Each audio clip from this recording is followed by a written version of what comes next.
नमस्कार दर्शकों, मैं आपके साथ अनुपम सिंह और आप देख रहे हैं स्टार न्यूज प्लस चैनल।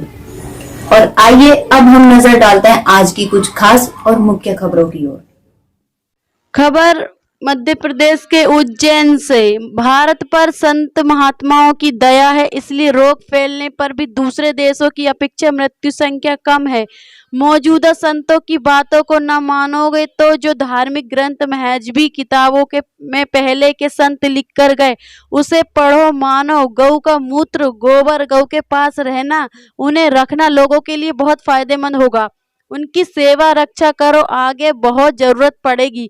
कलयुग के इस बढ़ते प्रभाव के बीच धरा पर इस समय मनुष्य शरीर में मौजूदा पूरे समय सद्गुरु भक्तों की तकलीफों में मदद करने वाले, मृत्यु के बाद जीवात्मा की भी पूरी जिम्मेदारी लेने वाले जीवों के सच्चे हितैषी उज्जैन के पूज्य बाबा उमाकांत जी महाराज जी ने 21 अप्रैल 2020 को उज्जैन आश्रम में दिए हुए यूट्यूब चैनल जय गुरुदेव यूकेएम पर प्रसारित सत्संग में बताया कि आगे का समय हमको अच्छा नहीं दिखाई पड़ रहा है। खराब समय और जनधन की हानि बहुत दिखाई पड़ रही है। खराब समय आएगा, भारत का उतना नुकसान तो नहीं होगा, अब भी दूसरे देशों के अपेक्षा कम हो रहा है। उन्होंने कहा, मौजूदा संत की बात ना मानो तो किताबों में जो पहले के संत लिख करके गए उन्हें पढ़ो, मानो। सबने यही कहा कि शाकाहारी नशा मुक्त रहो। कि आगे का समय हमको कोई बहुत अच्छा नहीं दिखाई पड़ रहा है, खराब समय दिखाई पड़ रहा है। आप समझो जन धन की हानि बहुत दिखाई पड़ रही है। आप समझो बड़े बड़े ये जो देश हैं ये एकदम से बिल्कुल खत्म के कगार पर दिखाई पड़ रहे हैं। भारत देश का ये जो बॉर्डर है जहाँ पर है उससे बहुत दूर दिखाई पड़ रहा है।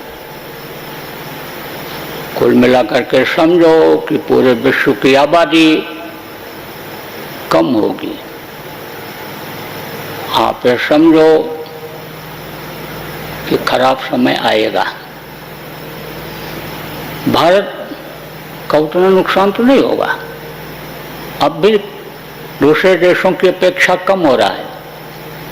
रोग तो फैल रहे हैं लेकिन मृत्यु संख्या कम है।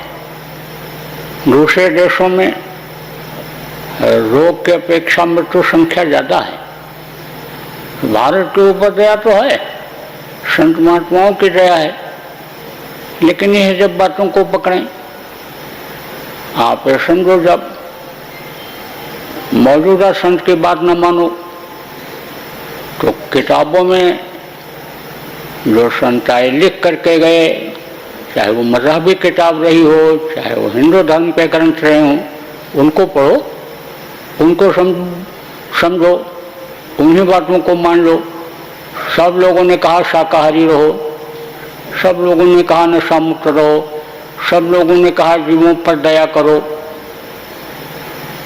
आप ये समझो जिसको माता कहा गया, गौ माता, उनकी रक्षा करो, उनकी सेवा करो।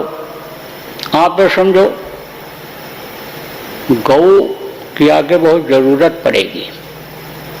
गौ का मूत्र, गौ का गोबर, गौ का रहना, आप ये समझो लोगों के लिए रखना, गौ को रखना, ये बहुत फायदेमंद होगा। आप ये मान लो कट जाएंगी, इनको काट के खा जाओगे तो कैसे उसकी आपूर्ति कर पाओगे।